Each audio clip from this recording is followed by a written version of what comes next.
Sveika, Smilte, ką čia pieši? Solveiga, o gal tu pameni, kai istorijos mokytojas pasakojo apie žymius 20 amžiaus panevėžiečius? Tai štai yra čia rabinas Johanas Kahemanas. Rabina? O kas tas rabinas? Gal koks žydų dvasininkas?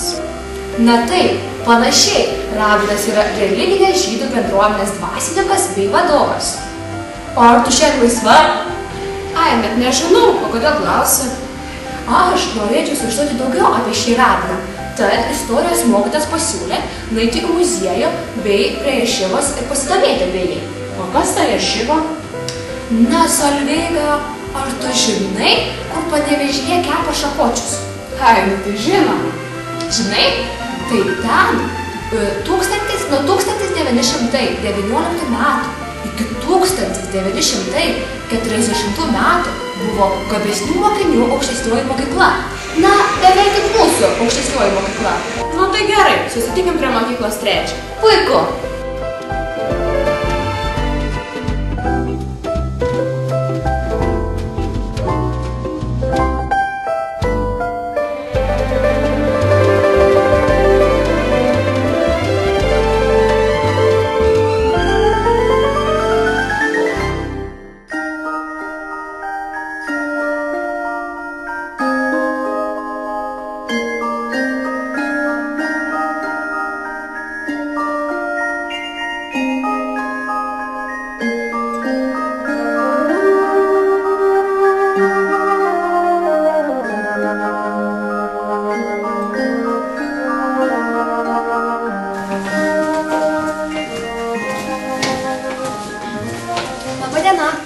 Labą dieną.